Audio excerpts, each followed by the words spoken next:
All right, so this is the first of what I hope will be many interviews with the members of the Gestalt Media Creative Community. So our first guest is Mackenzie Littledale, Hello. who is who is a writer, Yes. and she's going to tell us a little bit about herself or yourself. Yes. So if you'd like to introduce yourself, go ahead. Hi, I'm Mackenzie. That's my pen name. That's what I go by for writing and for social media. I live in South Florida with my cat Milo. Nice.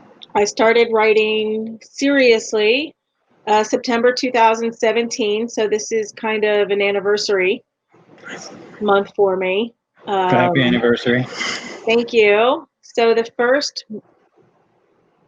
first full-length novel that I attempted is This Darkness Is Mine.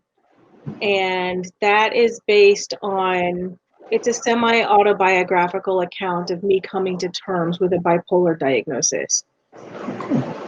And the whole reason I started writing it in September of 2017 specifically was because Hurricane Irma left my job without anything to do. So I got called off work almost the whole month. And a friend of mine who'd been asking me periodically for 10 years, are you writing? I finally said, I've got the time, I've got a story.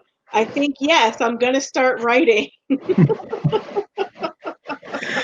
That's perfect. I mean, I think a lot of people are in that boat now. They're like, Yes.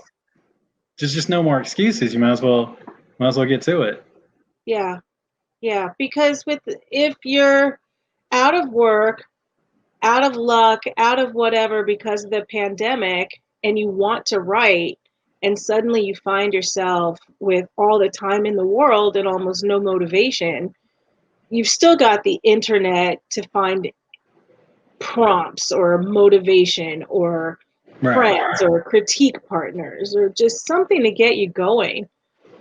There's really not too much excuse besides illness. Right. Well, I mean, that's true. And I found actually I had a hard time writing at the beginning of the year, like I think most people did, because nationwide shock or worldwide shock actually is a real thing. And it was just hard. It's hard to be creative and talk about your views on the world, which is really what writing is. It's our interpretation of the world. Yeah. When you really don't know what's going on right this minute, it's hard to form that. For me, it was. So I wrote short stories, and that really seemed to help, like doing little flash fiction or Twitter prompts. Yep. You know, it's a paragraph at most, but it gets you going. So I think that was very useful. So I think you're on the right track with that. Anyway. Yeah. And the people that, like you said, the people that are around you, especially other writers, can be a huge influence, and they can help keep you motivated or accountable, because it's really easy to just not. It's just easy not to do anything. So you were saying that, since that's how you dealt with the writing, how did you get through when the pandemic started? You had a similar situation where you had a hard time writing. What got you through that? What got you back to writing? Short stories. And actually, I think the segue into the short stories was beta reading. I've been furloughed from work still since the middle of March. And it's just like every single day is, what am I going to do now? I don't know. I've got 101 things to do. I don't know where to start. No idea. And, you know, and then of course the existential crisis. Why bother? We're all going to die. Russia might step in. You know, who knows? Who knows, right? This year, anything could happen. Yeah. So I didn't write anything for about 2 months. And then someone was prompting me to do a short story. And I forget what the whole thing was, but there were a couple of different prompts, including a visual prompt from VSS Pick on Twitter. And I loved the image. It just reminded me of being behind bars. And I think on a somewhere between conscious and subconscious level, I was like, it feels like I'm in prison. So I was like, how about a prison break story? Nice. So I started something off very voicey, and I decided to make it, because the image was black and white, I said, let me focus on a world without sound that seems black and white, or a world with only sounds. How do you interpret the world only through sounds in prison? You know, how attenuated can you get to those different keys jangling or whatever? And it got so many hits on my blog. It was ridiculous. I mean, it was ridiculous, for me anyway. And so the following couple of weeks, there was another visual prompt, and I said, okay, they look like they're free. So there's their getaway. And so I wrote Prison Break Part 2. And then the final prompt was this woman looking through a glass of bourbon, and it looked a lot like she was looking into a crystal ball with these circus lights around her. Oh, cool. And I'm like, I don't know what to write. So I turned to a couple of friends and I said, could you read this and tell me what do you think I should do next and where should she go? And someone suggested, well, she's been locked up. I bet she'd like a day at the fair. I'm like, bingo. So, Why not? and I think I agree. yeah. And then beta reading really triggered me to get going and at least structure my mornings. A schedule is like the most important thing you can have, in personal opinion. But if you train yourself that you're going to write at the same time every day, I find that those ideas will come to you. They'll. So I would always write like in the morning. So when I woke up, it was already going. Like those ideas that I didn't have the day before, I wouldn't have if I just sat down.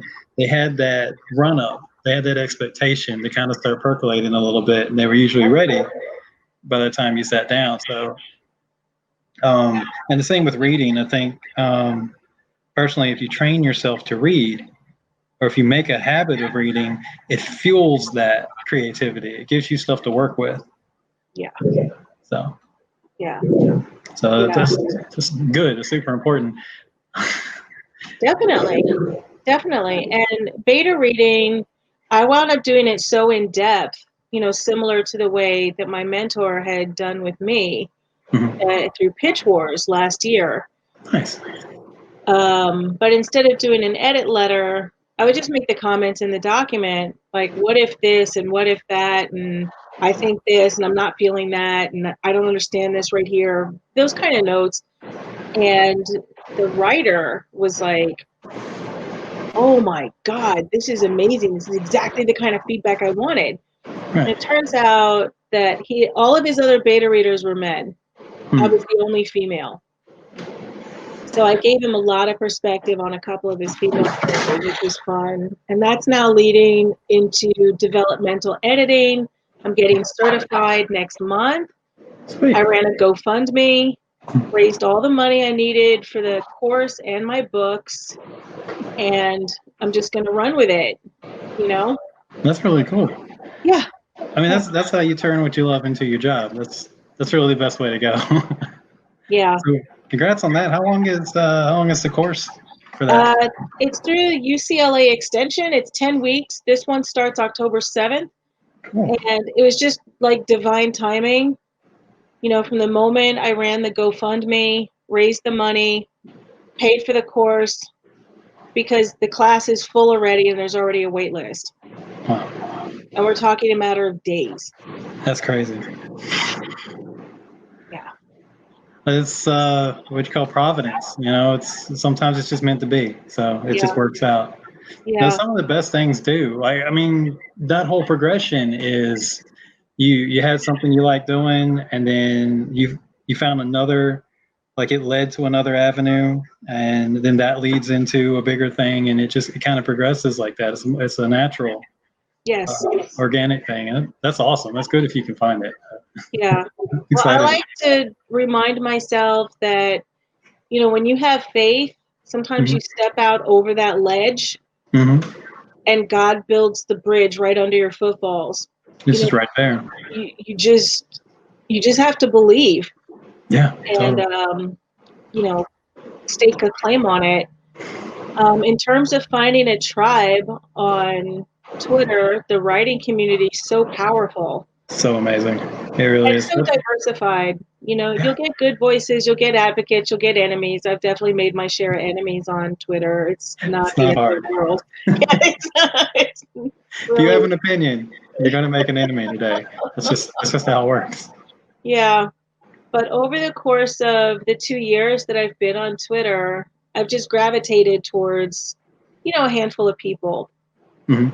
And we have our own private group on Twitter, and we're in there periodically throughout the day, just shooting the shit and whatever, doing our prompts and sharing our prompt stories for whatever.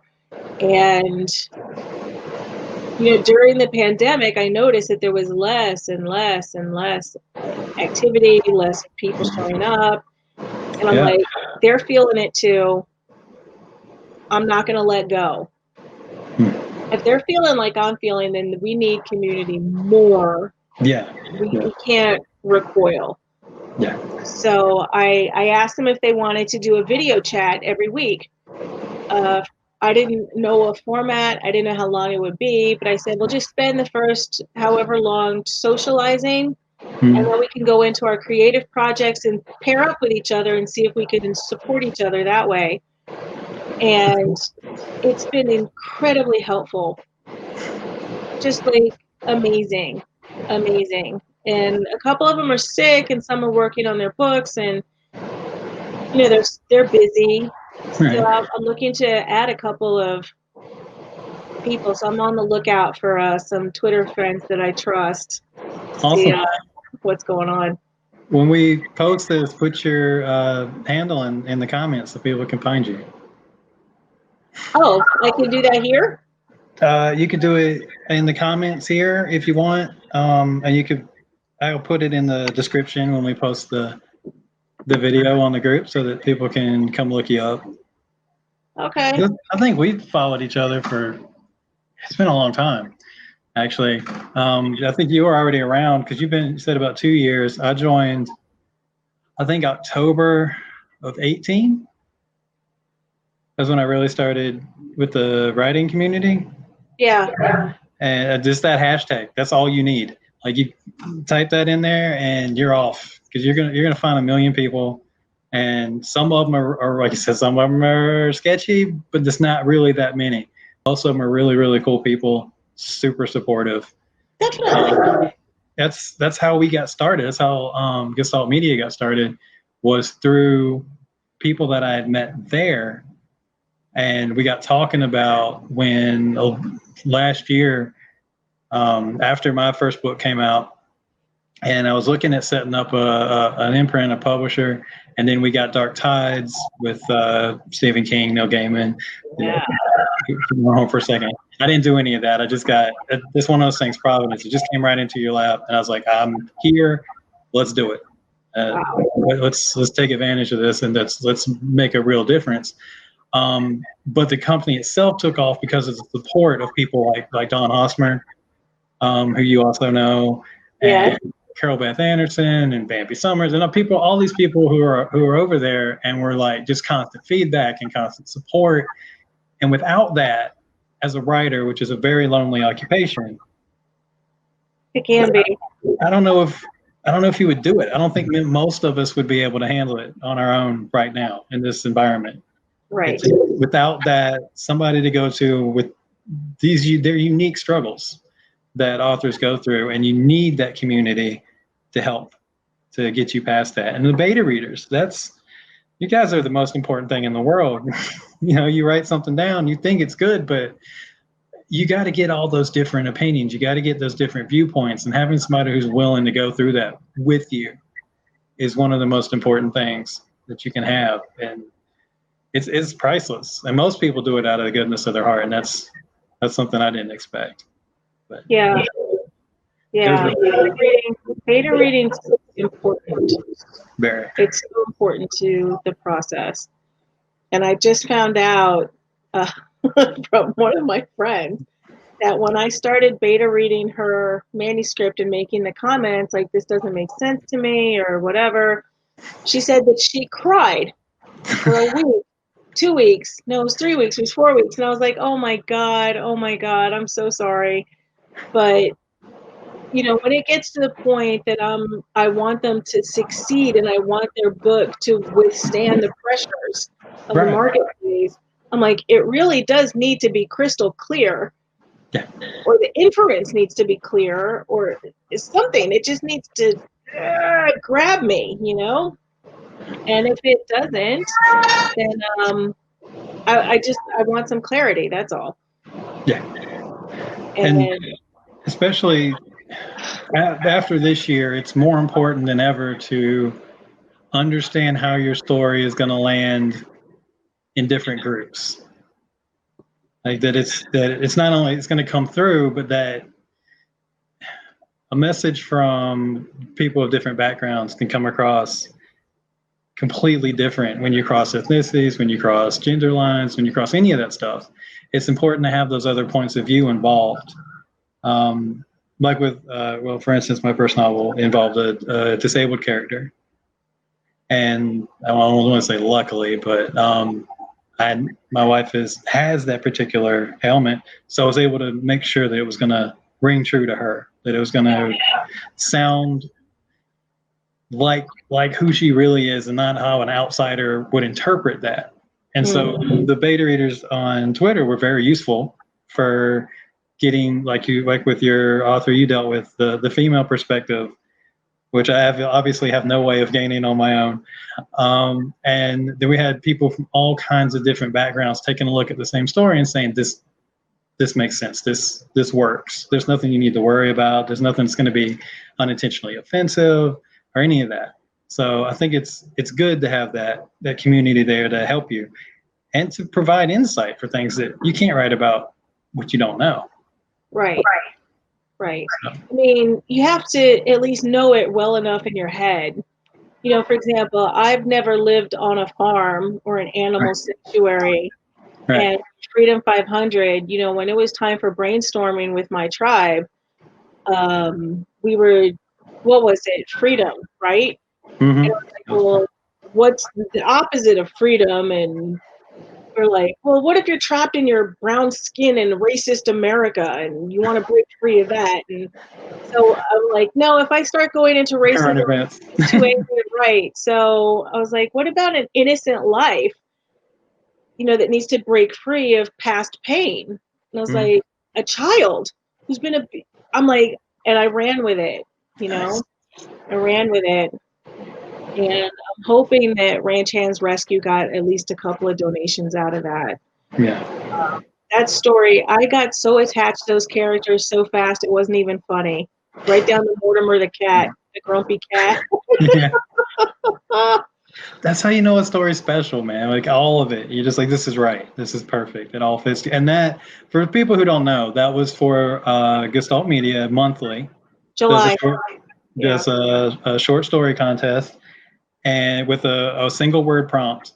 And for July, it was freedom. And that story murdered the competition. I mean, people love that. So, and there was some really good stuff.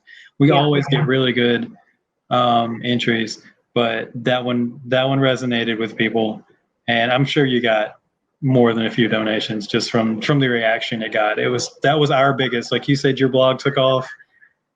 I mean, we went from this is just something we kind of do in the community and people like it to hundreds of views a day. And this is ridiculous. So thanks for that. I appreciate it. You really, and we still getting them. People are more involved. Months later, there's a lot more activity around it. And I think that story had a lot to do with it. Awesome. Well, I don't know if I can claim credit because I don't know, but if I brought some awareness to the site, then fantastic. I'm glad to hear that. You're a relentless marketer. Like I need to take notes because it was so effective because there wasn't a time I logged on that I didn't see a post from you saying go check out this story and go check out these other stories. And you were so inclusive about it. You're like, check them all out, read all of them. They're really good stories, which is what we try to. Community is our thing, obviously. I think we all help each other, and you were just everywhere with that, and so many people were like coming and reading and taking part in it. It was a really cool thing. It was a great moment. Yeah. Like I said, I was attached to those characters, and actually, at some point during the month of July, I was like, I could see this as a story on Netflix, or I just see it in film. The characters were so vivid to me, and the emotions were so strong. And everyone who said they read it was crying. And I was like, yes, let That's me what take you want. your tears. But I brought it up to my agent, and I said, look, I really believe in this story. If you read it, that would be great. But I see it having a life beyond this. Can we explore film rights when we're done with This Darkness Is Mine? She read the story. She teared up. She's like, oh, definitely, the Oscars. I'm like, slow down. Like, I need a director. I need a producer. I need a budget. I need whatever. But Right. okay, let's take it all the way. Let's breathe as much life into this as possible. And it's important to have an agent who falls in love with your work. That's their. I think that's the key thing, is that you have to have somebody who's as big a fan of you, or maybe bigger than yourself sometimes. Because when you don't believe in yourself, this is the person who's going to get you out there. Yeah. So, how did you find your agent? That's something a lot of people struggle with, or a lot of writers don't even know where to begin with that, or specifically the pitfalls associated with that. Yeah, fall into the pitfalls and learn from them, and then crawl up out of the pitfall. Make sure you have your support system with the rope ladder for you to climb out of your mistakes. 2 years ago when I joined Twitter, I did the Pit Mad pitch party on Twitter, and to crickets. There wasn't an agent on Twitter who gave a rat's ass about my pitch. I'm like, okay. Fine. Wow. So I was, people said, go for it, go for it, go for it. And I'm like, I don't know if my manuscript's ready. And they're like, do it anyway. Do not do Pit Mad if your manuscript is not ready. Because if your manuscript is not ready, then your pitch is not ready. Yeah. If you haven't poured everything you've got into learning how to write the best manuscript you can, then you're definitely not going to put the time into writing the right pitch. Which is harder.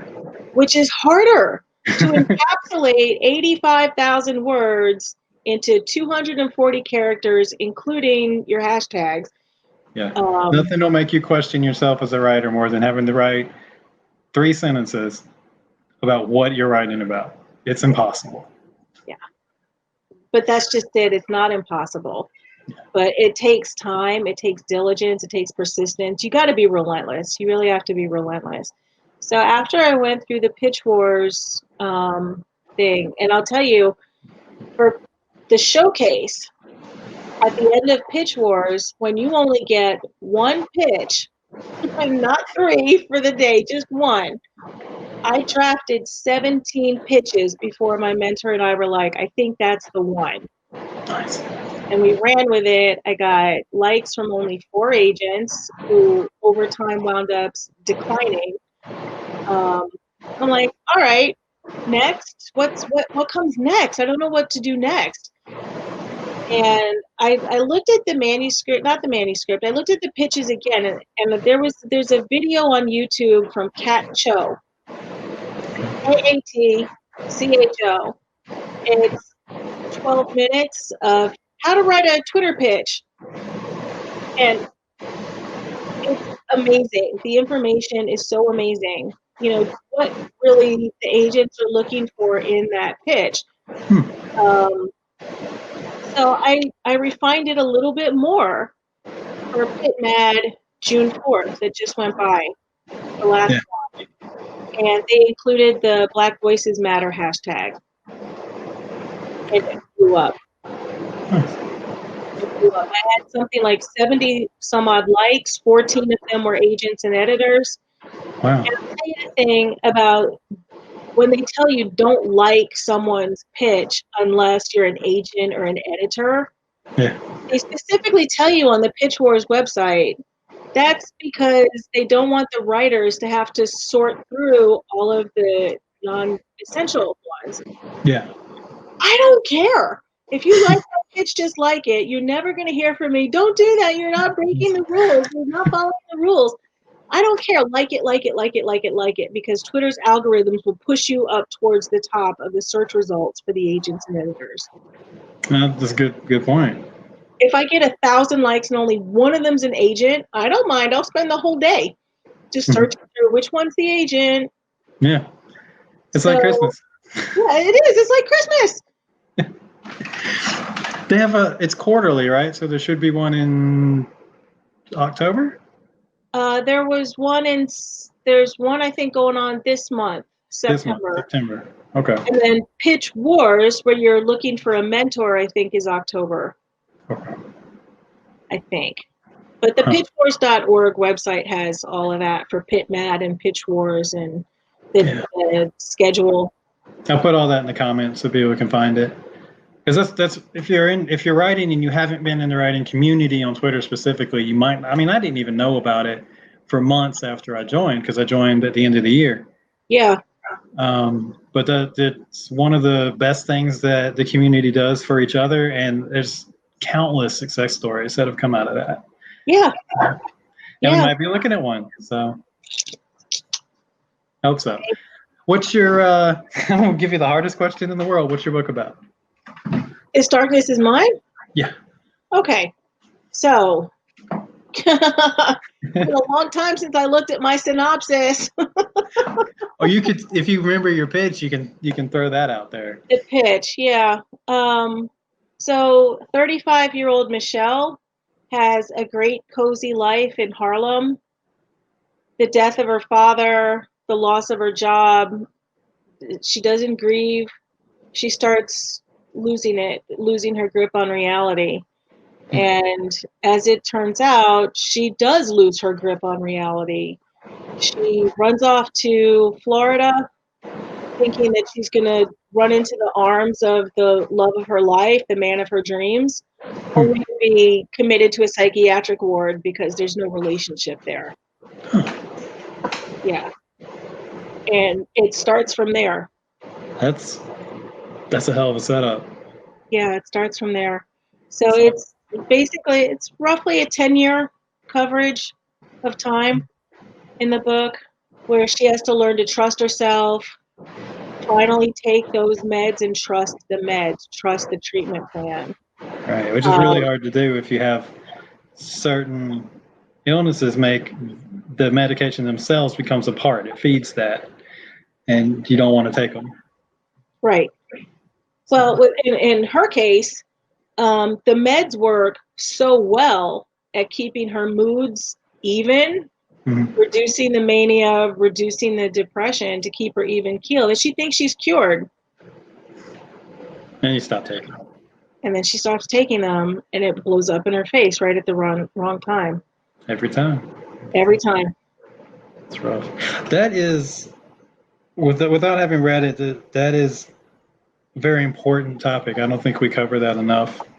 Mental health issues, and I mean, for most up until the last 20, maybe 30 years, it was always the villain. Yeah. And you never got to see humanity come through. And maybe every now and then in literary circles, but I think genre fiction hasn't caught up to that until very recently. That's an important issue, and it's an important depth to characters that we should be using. We should be highlighting. How many people actually struggle daily with things like this. And if we understood it a little better, it'd make it a whole lot easier. The world would operate on a much better terms, I think. Yeah. So thanks for writing that. That's really cool. I hope you get picked up really quickly. You should.